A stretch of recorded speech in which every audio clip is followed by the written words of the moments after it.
और बच्चों, आप कैसे हैं? आशा करते हैं आप ठीक होंगे क्योंकि आप घर पर हैं और सुरक्षित हैं। तो लीजिए, हमने कल आपको बताया था क्रिस्टलीय ठोस के प्रकार, और आज हम बात करेंगे क्रिस्टल जालक की। क्रिस्टल जालक को अंग्रेजी में कहते हैं क्रिस्टल लैटिस। आखिर ये क्रिस्टल जालक होता क्या है?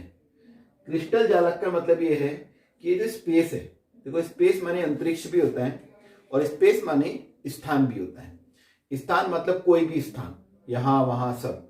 तो जब परमाणु और आयन या अवयवी कण जिनकी हम बात कर रहे थे, परमाणु या आयन आपस में एक साथ मतलब एक के बाद एक अरेंज होते हैं, तो अरेंज होने से उनके सभी दिशा में भी अरेंज होंगे तो एक क्रिस्टल जालक बन जाता है।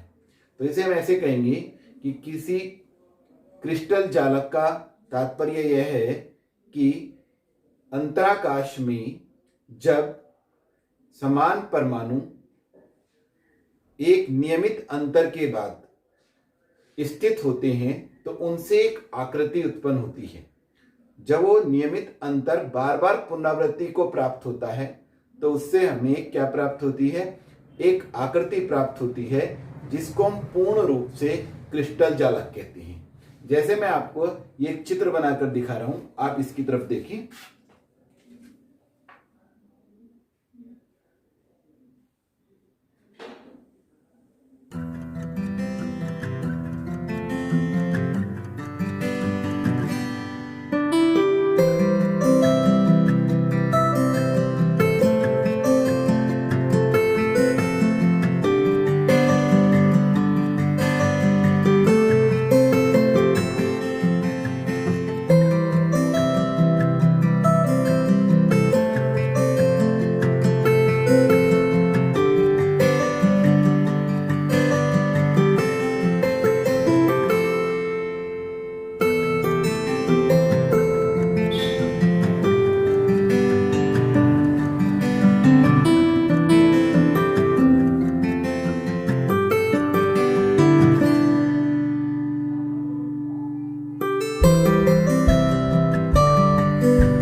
स्ट्रक्चर देखिए, ये क्रिस्टल जालक है क्योंकि इसमें जो अवयवी कण है, ये मैं जो बिंदु बना रहा हूं, ये वे अवयवी कण है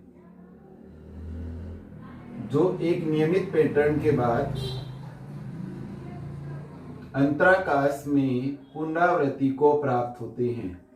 और यदि उस पुनरावृत्ति को हम एक आकृति में बनाएं, एक आकृति उसकी बना दें, तो एक हमें जालक प्राप्त होता है जिसे हम क्रिस्टल जालक कहते हैं, जिसे हम क्रिस्टल जालक कहते हैं।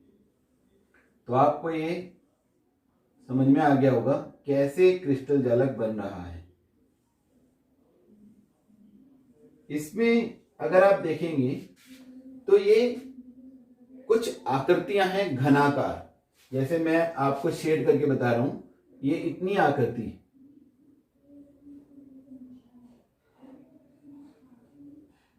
ये घनाकार आकृति है। इस घनाकार आकृति को आप देखें, ये क्यूब है और इस क्यूब के पीछे एक क्यूब है, इस क्यूब के एक बराबर में क्यूब है और इस क्यूब के एक बराबर में क्यूब है। ऐसे ही नीचे की तरफ जैसे ऊपर 4 क्यूब हो गए, ऐसे ही नीचे 4 क्यूब है। तो इस प्रकार से ये एक के बाद एक के बाद एक के बाद जब ये परमाणु निश्चित पैटर्न के साथ, देखिए 1 2 3 फिर आगे बढ़ेंगे, तो ये एक निश्चित पैटर्न के साथ जब पुनरावृत्ति होती है तो इस पुनरावृत्ति से एक हमें जालक प्राप्त होता है जिसे हम क्रिस्टल जालक कहते हैं। तो क्रिस्टल जालक क्या है? किसी स्थान में परमाणु या आयनों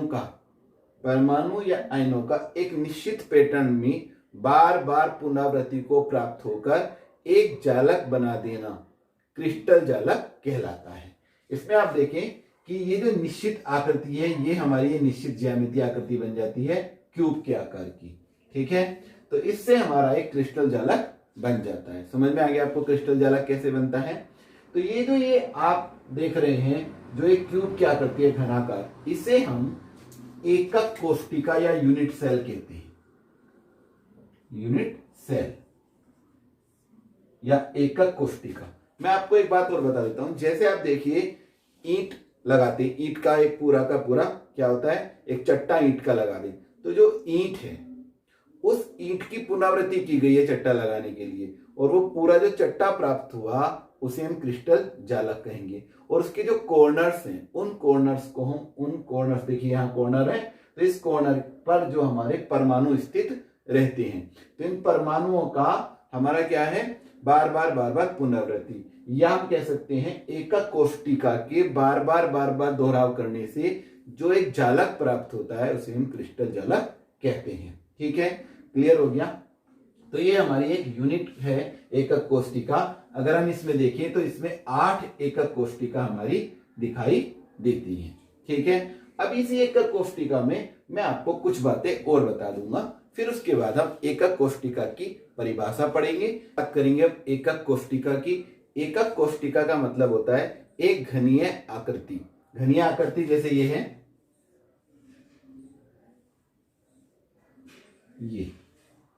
ये जो आकृति होती है, क्योंकि क्रिस्टल की आकृतियां 3 डायमेंशनल होती हैं, इसीलिए हम क्रिस्टल जालक को त्रिविम जालक भी कहते हैं। तो ये जो हमारी घनीय आकृति है, अब एकक कोष्टिका की हम परिभाषा क्या देंगे, कि एकक कोष्टिका वह सूक्ष्म इकाई है या वह सूक्ष्म कोष्टिका है जिसे बार बार हम पुनरावृत्ति करें तो एक क्रिस्टल जालक का निर्माण होता है। वह घन के आकार की होती है और उसके अंदर 3 अक्ष हो जाते हैं, एक्स, वाई और जेड, इस प्रकार से। तो ये एक्स एक्सिस को हम ए कहेंगे, इसे हम बी कहेंगे, इसे हम सी कहेंगे, और यहां इनके बीच में 3 एंगल होते हैं, अल्फा, बीटा और गामा, इस प्रकार से। तो ये हमारी एकक कोष्टिका बनी, घनीय एकक कोष्टिका।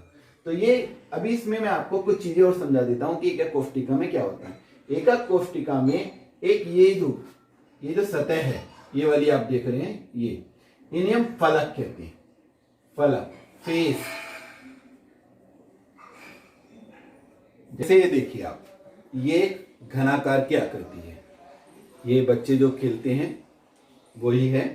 और आप देखिए इसमें फेस कितने हैं, जैसे आप लूडो की गिट्टी भी देखते हैं, लूडो का जो होता है जिसे हम डाइस कहते हैं, तो 1, 2, 3, 4, 5, 6 ये इसके फेस है, इन्हें हम फलक कहते हैं। ठीक है, और ये कॉर्नर 1, 2, 3, 4 इधर दिख रहे हैं आपको, और 4 ये 5, 6, 7, 8 कॉर्नर, 1, 2, 3, 4, 5, 6, 7 और एक ये 8। तो 8 के 8 कॉर्नर्स पर मैं ये बना रहा हूं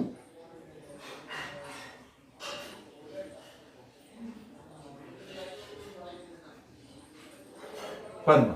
ठीक है, 8 कॉर्नर होते हैं। तो ये जो 8 कॉर्नर आपने देखे, और ये फलक हो गए, फलक कितने हो गए हमारे, 6 फलक होते हैं, 8 कॉर्नर होते हैं।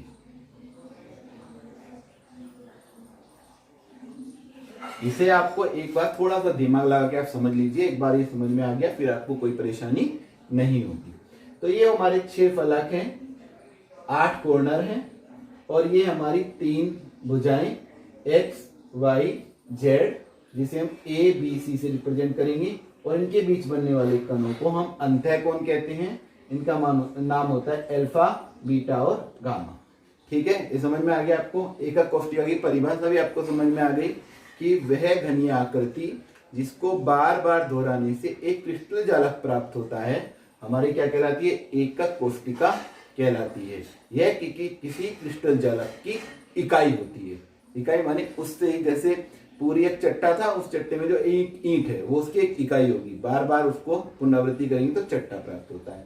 तो इसीलिए इसका नाम रखा गया है यूनिट सेल, क्योंकि वो एक है। ठीक है, अब ये एकक कोष्टिका कितने प्रकार की होती हैं इसके बारे में हमें जानकारी करनी है, लेकिन इससे पहले हमें ध्यान रखना पड़ेगा कि ये जो हमारे परमाणु हैं, इन परमाणुओं का किसी क्रिस्टल जालक में किस प्रकार से योगदान रहता है। तो जालक को देखिए, और इस जालक में मैंने केवल अब यहाँ कोने से एक आपको क्या दिखाया है, एक परमाणु दिखाया है। ये हमारी एक यूनिट सेल है, इसके पीछे एक यूनिट सेल है, इसके बराबर में यूनिट सेल है, इसके बराबर में यूनिट सेल है। मतलब एक एक यूनिट सेल के 4 कमरे की तरह हो गए, इनके ऊपर 4 कमरे।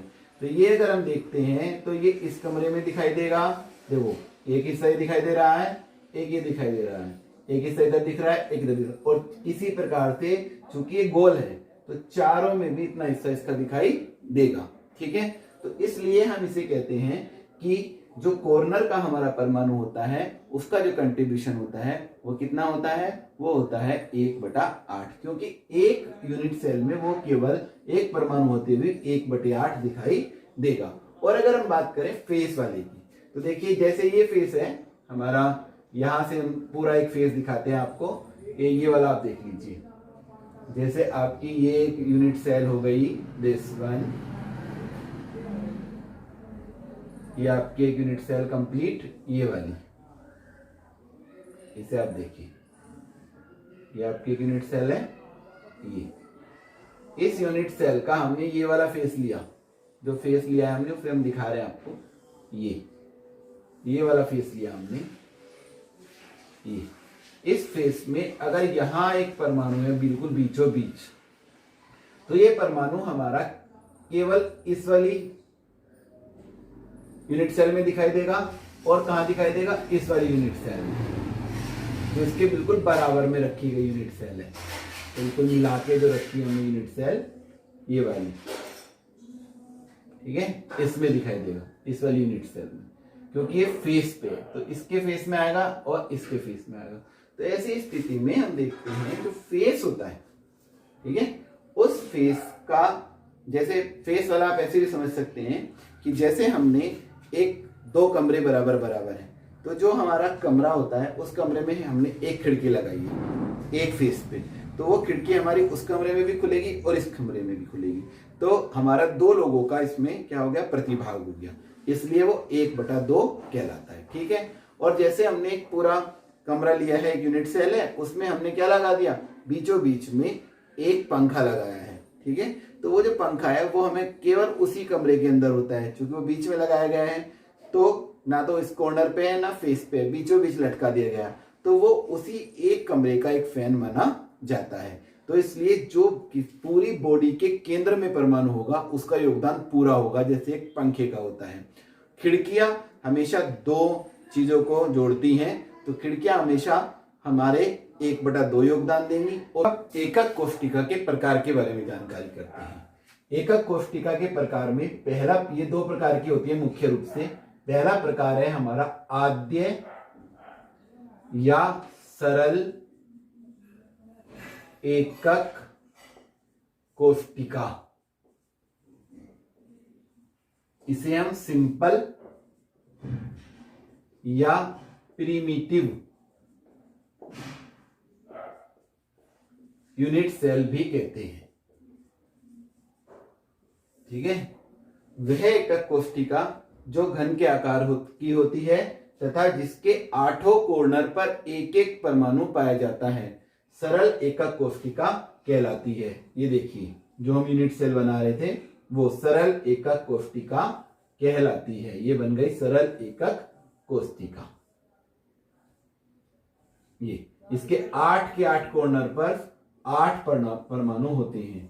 और मैंने आपको बताया था एक कॉर्नर का जो परमाणु होता है उसका योगदान कितना है, 1/8।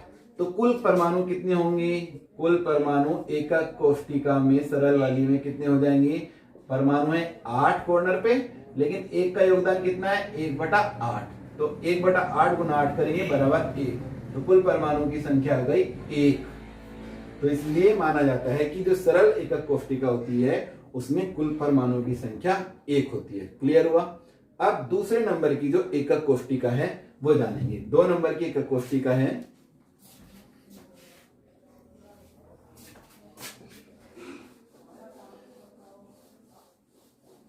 हाँ, 2 नंबर की एकक कोष्टिका है 2, इसे हम कहते हैं केंद्रीय एकक कोष्टिका, सेंटर्ड यूनिट सेल। ये जो केंद्रीय या केंद्रित एकक कोष्टिका होती हैं, इनमें फलक के केंद्र पर या बॉडी के केंद्र पर भी परमाणु होते हैं, इसलिए हम इन्हें एकक केंद्रिका कोष्टिका कहते हैं। ये 3 प्रकार की है, ये 3 प्रकार की हैं। नोट्स आपके पास हैं, इसके आपको दिए गए हैं, तो मैं आपको ये समझा देता हूं कि कैसे कैसे 3 प्रकार की होती हैं। पहले नंबर की कोष्टिका है हमारी फलक केंद्रित। फलक केंद्रित को हम कहते हैं फेस सेंटर्ड, तो इसे हम FCC का मतलब होता है फेस सेंटर्ड क्यूबिक माने घनीय। तो फलक केंद्रित एकक कोष्टिका, घने हम लगा सकते हैं, घनीय क्योंकि सभी घन के आकार की ही होती हैं। तो फलक केंद्रित एकक कोष्टिका FCC को हम परिभाषित कैसे करेंगे? वह एकक कोष्टिका जिसके 8 कॉर्नर पर एक एक परमाणु होता है, क्योंकि इसमें फलक आया है तो इसके फलक पर भी एक के बीच में भी एक एक परमाणु होता है। तो परिभाषा बनी कि वह एकक कोष्टिका जिसमें 8 कॉर्नर पर एक एक परमाणु होता है तथा फलक 6 के 6 फलक पर के केंद्र पर भी एक एक परमाणु होता है। देखें आप, जैसे ये हो गया आपका एकक कोष्टिका, ये कॉर्नर पर ये, और ये आपके फेस 1 2 3 4 और ये आगे वाला फेस 5 और ये पीछे वाला फेस 6। तो 6 फेस हैं, 6 के 6 फेस के बीच में हमने क्या बनाया है? इसके अंदर परमाणु दिखाए हैं। तो मैंने आपको बताया था कि जो फेस होते हैं उसका 1/2 होता है और जो हमारे कॉर्नर होते हैं इसका 1/2। तो कुल परमाणु कितने निकलेंगे? कुल परमाणु अगर हम इनमें निकालते हैं तो ये निकल के आएंगे, कॉर्नर वाले लेंगे 8 गुना 1/8 जमा 6 गुना 1/2, तो 8 गुना 1/8 बराबर 1 जमा 3 बराबर 4।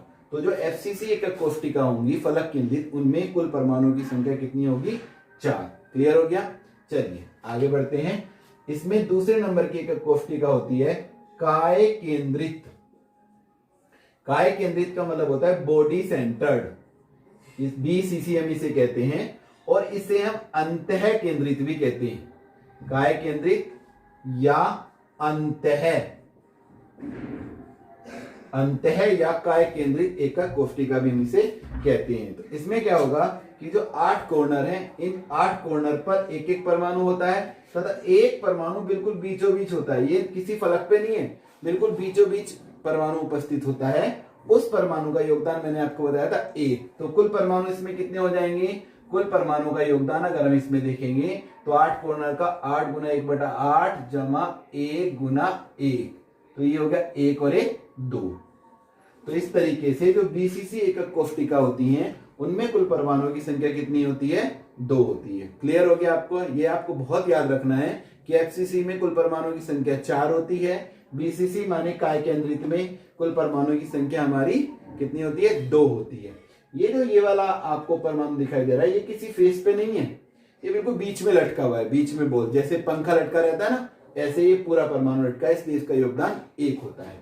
अब तीसरी जो एकक कोष्टिका है वो है इसमें अंतीय केंद्रित।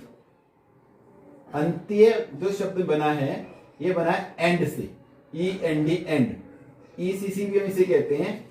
एंड सेंटर्ड का मतलब ये क्या है कि जैसे कोई भी हमारी कोई भी आकृति होती है, जैसे ये आकृति है तो इसके 2 सिरे बनाएंगे हम, एंड 2 एंड बनाएंगे, एक इसका एंड ये है तो एक ये होगा, क्योंकि एंड होता है इधर से चलने दूसरी तरफ पहुंचे। अगर हम इस एंड की बात करेंगे तो इसके सापेक्ष एंड इसका ये वाला होता है, और इसके सापेक्ष बात करेंगे तो इसका एंड नीचे वाला होता है।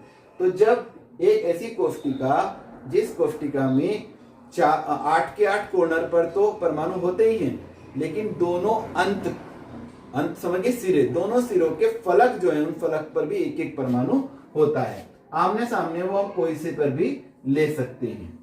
तो ये हमारी एकक कोष्टिका अगेन, और ये कॉर्नर पर अंत्य एकक कोष्टिका वे होती है जिनमें कॉर्नर पर परमाणु होते हैं तथा दो सिरों पर जो फलक है उन फलक के केंद्र पर, एक ये अगर ऊपर वाला माना है तो ये नीचे वाला आ जाएगा, ठीक है। और अगर हम ऊपर वाला नहीं मानते, साइड वाला मानते हैं तो ये वाला आ जाएगा, ठीक है। इधर से इधर दो, अगर हम इधर वाला मानते हैं, ये इधर का फेस, तो एक इधर का मानना पड़ेगा, ऐसे आ जाएंगे, ठीक है। समझ में आ गया? तो क्योंकि सिरे हमेशा दो होती है, ठीक है। तो ये हम यहाँ पे दिखा देते हैं, आपको इजीली समझ में आ जाएगा। तो जो फलक केंद्र वाला परमाणु था उसका 1/2 योगदान होता है, इसलिए कुल परमाणु कितने हो गए? देखिए बहुत आसान हो गया ये आपको। कुल परमाणु बराबर 8 कॉर्नर है तो 1/8, केंद्र केवल हमारे 2 हैं और वो भी फलक का केंद्र, तो 2 और उसका भी आधा योगदान होता है, तो 1 + 1 = 2। तो कुल कितने हमारे परमाणु इसमें? 2। तो याद रखेंगे जो हमारी सिंपल एकक कोष्टिका होती है उसमें परमाणु की संख्या 1 होती है, जो हमारी फलक केंद्रित एकक कोष्टिका होती है उसमें होती है 4, और जो हमारी बॉडी सेंटर्ड या काय केंद्रित एकक कोष्टिका होती है उसके अंदर होती है 2, और जो अंत्य केंद्रित या एंड सेंटर्ड एकक कोष्टिका होती है उसमें भी हमारे कितने होते हैं? 2, ठीक है। वेरी क्लियर हो गया। ये जो एकक कोष्टिकाएं हैं, ये एकक कोष्टिका 7 क्रिस्टल सिस्टम बनाती हैं, और उन 7 क्रिस्टल सिस्टम से 14 प्रकार की आकृति बनती है।